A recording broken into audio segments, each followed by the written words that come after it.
Good morning, everybody. I'm going to be heading off here. I'm just warming up the car. I'm all packed and I'm heading back to Edmonton just in time for my daughter's parent-teacher interviews. So that's good. I can get some direction on my girls and see where we're going in education, and I'll make it home for that. But I want to do this video on the Wetsuweten.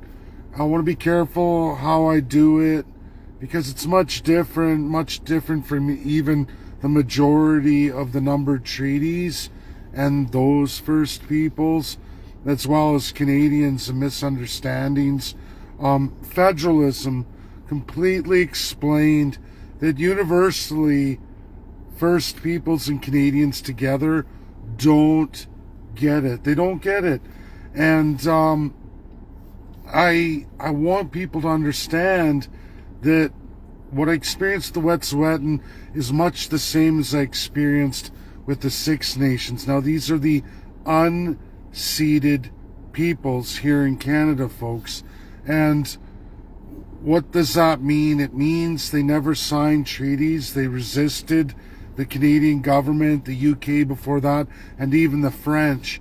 And I could go into a lot of history that I choose not to on social media, just because it gets really explicit, really hurtful, and I don't think that sharing those knowledges on a public forum is going to do any good for anybody, especially obviously the First Peoples, when they start looking at the travesty and the tragedy. But for people to understand, unceded is basically the term for at war till this day, forever and a day, with the current Canadian government. And that's a peoples that are being occupied, being pushed out by the government of Canada and the respective provincial leaders. And that gets into federalism. We're going to go into that in a minute too. The good thing about federalism and what people don't know about federalism, that is clear to me. That's clear to me across the board. But without getting into too much the Wetsuweten, let's just put it this way. I wasn't dealing with the First Peoples. It's a lot like, unfortunately, the Six Nations. You don't just walk in to talk to the First Peoples. When I say there's a wall there, I believe that wall is the government's wall, and that's the face of the government. I don't want to say too much more than that. I made sure to get a hold of people. When I tag or when I email Amnesty International, I also worry too, because they're an NGO, and while some things they may have the right intentions, they're not the United Nations Security Council. They're an NGO that is actively participating in the Security Council, United Nations Security Council's adoptions and resolutions, and they get involved. But make no mistake, don't confuse the two, and they don't have really any authority either. And maybe I want to say this carefully too, maybe not all their intentions are good intentions for peoples involved, or could be skewed for government interests, specific UN state interests, and it may not be what you're seeing up front in the face of things. And I'm not ignorant to that. I came to see the Wetsuweten in purpose, like I have done all chiefs in Canada, all nations that I've interacted and visited with in Canada. It's a presentation to be done in the first person with the First Peoples. And that was the importance in finishing this trip. Now, I wasn't able to get that, and then like Six Nations, not like, again, numbered treaties, it's not the same. When I go into a band office there, you're dealing largely with the First Peoples. Now, the named treaties that came before, that's kind of a mix too, and I'm not going to say entirely that they're just like the numbered treaties, because they're not, but you're not necessarily dealing with First Peoples. That's all I'm going to say. I'm not going to get into it. I don't want to offend people or oh, I'm First Nation, you don't know what you're talking about. But, you know, there's a blood quantum that was attached to the Jay Treaty, and I think First Peoples at least can appreciate what I'm saying here. When I went through the Wetsuweten territory, and as it came into Burns Lake, you know, there were First Peoples waving hello to me as I came in, and people come running up the hill to wave goodbye. And those are First Peoples, 100% First Peoples of that nation, no doubt about it. But when I interacted with the administration, that necessarily wasn't the case. And I see this again with multiple unceded groups I've seen across Canada, so I'm not a stranger to it. I guess I should have expected that, and I don't want it to seem like it was the Wet'suwet'en themselves that kind of blew me off. And I don't really know the situation right now, especially with all that's going on there. I know there's an agreement going a little north of that on green hydrogen, they call it. I don't know all the details. Of course, it's, oh, you'll be part owner agreement. Maybe that's got something to do with it. I was invited more than 6 months ago. When I look at the email, I was invited by that chief, Namox. I was invited 8 months ago. So I'm late. I don't know, but we'll see. Will the email reach him? I don't know. But to me, it seemed like a wall of government before you can even reach the council or any of the chiefs. And, you know, I experienced that again in Six Nations and others even in the named treaties. I experienced that. Definitely Quebec, I experienced that. That was probably the most heinous that I've seen of our Canadian system.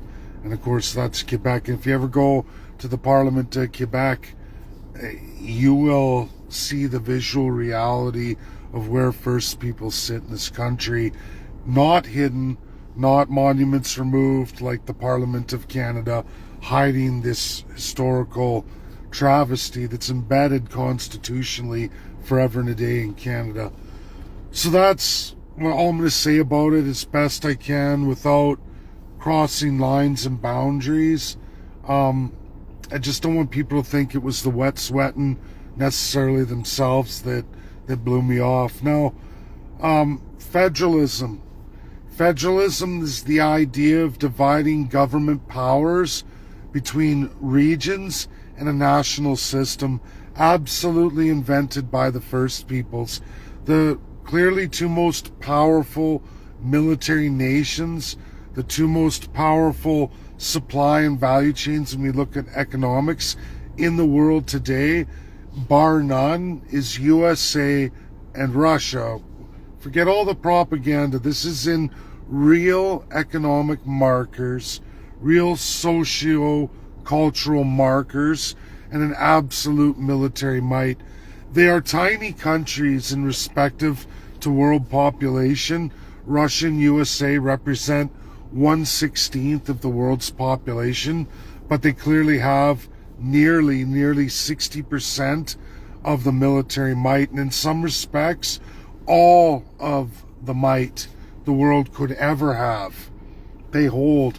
And when you look at that ratio, especially Russia, when you look at that compared to the population, that's massive, 32 times less than the entire world. And to hold that much power in such a really small populated country, a little more than 4 times the size of Canada in population, and of course USA about 9 times the size of Canada. And you know, it's impressive. It's impressive that what they are capable of doing.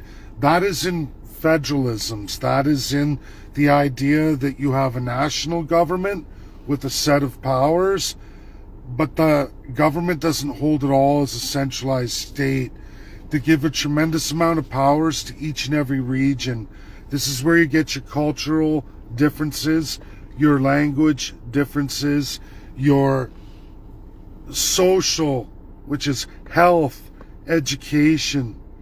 We can go on and on in so many a lot of land, resources, your water rights.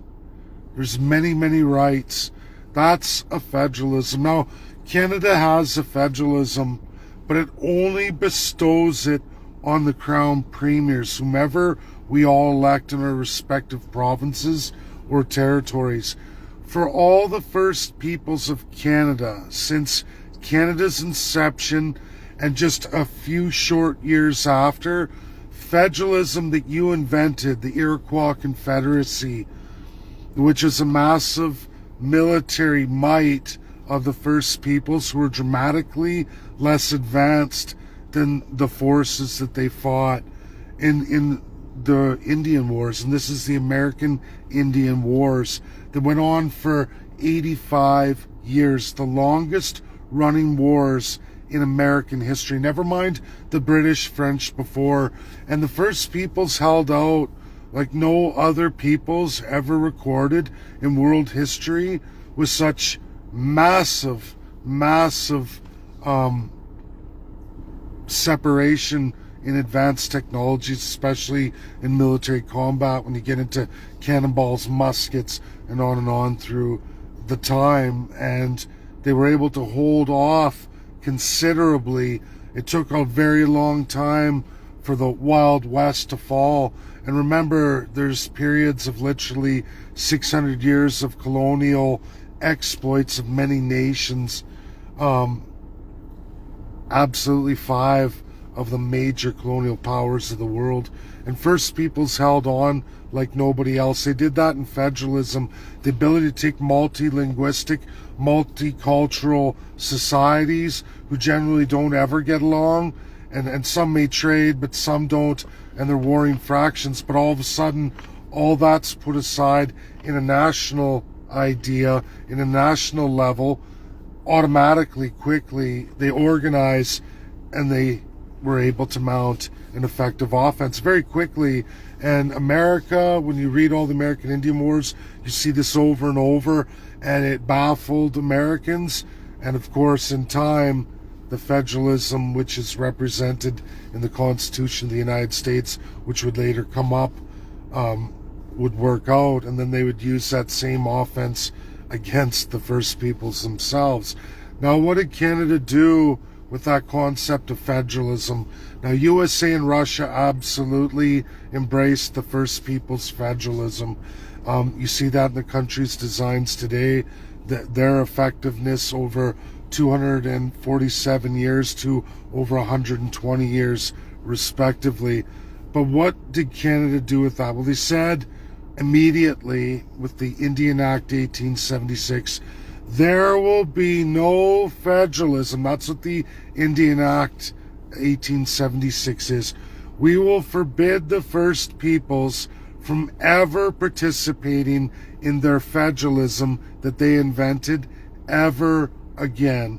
No first person, as long as the Indian Act is in place, will ever get true federalism, which means there goes your culture, your land, your language, your education, your health, your resources, your rights to incorporate, your rights to collect taxes, self-government, self-determination.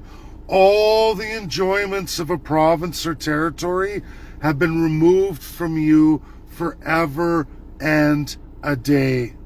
That is the Indian Act 1876. Treaties before bound to it, treaties after bound to it, bound to our Constitution, because the government would never ever want to experience such organizational resistance like the First Peoples, the hardest peoples to overcome in the entire world. It's where the term savage comes from, the untamable. Again, these are not my words, folks. These are the words of the government of Canada forever and a day. And since they don't want to remove the Indian Act and make you whole again, there will never be any real truth and reconciliation. The idea and narrative of Indigenous, as feel good as that might, I can't participate in that because it's an epic, and maybe I should have put I'm just not going to swear, but I wanted to swear. It's an epic travesty, supreme human rights violation, and the Canadian government, all parties, are the most racist in the entirety of Canada, beyond the people, who there are a lot of ignorant people. I saw comments, oh, Indian welfare, and people get mad, and it's like, they're not allowed to put up their own infrastructure or collect their own taxes. They are not given those division of powers. They get none. And how Canadians don't understand this, or this doesn't compute, and I know because I have family members in their ages who still won't, and I'm very knowledgeable, and I go through it. Hey, and they still, it's right away the horse blinders go up. No, they're no good. They're no good. You can see it's institutionalized. It's a divide in this country created absolutely by the government of Canada and all the provinces. We're bred into it, generational. And these generational flaws will continue. Canadians, why would you want to rule over a people? And First Peoples, why would you not want that's yours? That means dropping the Indian Act and understanding that no one's going to take care of you. In fact, they're going to abuse you. When you give your sovereignty to somebody else, that somebody else, 9 times out of 100, is going to abuse you. That goes for all races, all cultures. Sadly, it's a condition of the human being in this world. I wish it wasn't that way, but it is. Federalism is a terrific thing. It's what's in Canada. It originated from the First Peoples, and it needs to be evenly dispersed amongst all, which means codifying provincial constitutions and seeing the First Peoples write their constitutions. And there's a way to do that, and that's what our party brings forward. The nation within a nation. It's true prosperity. Massive more wealth than's generated right now in Canada. Massive more wealth. It doesn't matter how much the Canadian government tries to write from the taxpayers to right wrongs or correct your situation. It's not fixable. I just watched Cow and Plow Treaty 7. Not fixable. $15,000, which is a third of what the settlement was, will not set you up in farming today. Not anywhere viable, anywhere in Alberta. Try going to Ontario with 15 grand and go get into 8 acres of farming. Your mouth's going to hit the floor and you find out you're obsoleto and they laugh at you. 15 grand. That isn't even nowhere near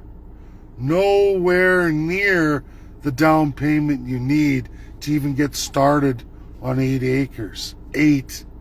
That's the GTA. Folks, this is my video. It's for educational purposes. Absolute. It's an important amount of knowledge, and people need to understand what this country is and what they limit from you.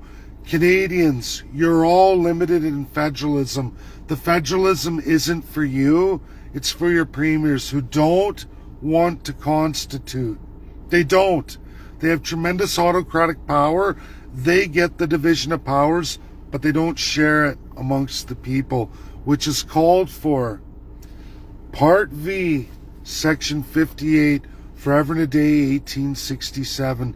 It was always there to be utilized by the premiers of the provinces and territories, and not a one wants to lose their divine autocratic power, the corruption of the crown, to give you your strength, your resources, your power, our power to actually function as a real country with the same strength as at least Russia and the United States of America. And I don't mean just militarily.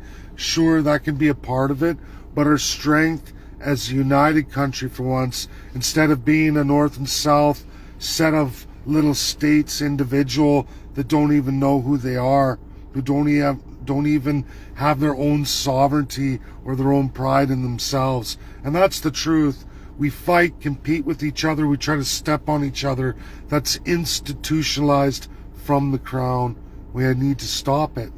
And that's my goal with this party, and that's what we need to achieve. We need a lot more people coming forward.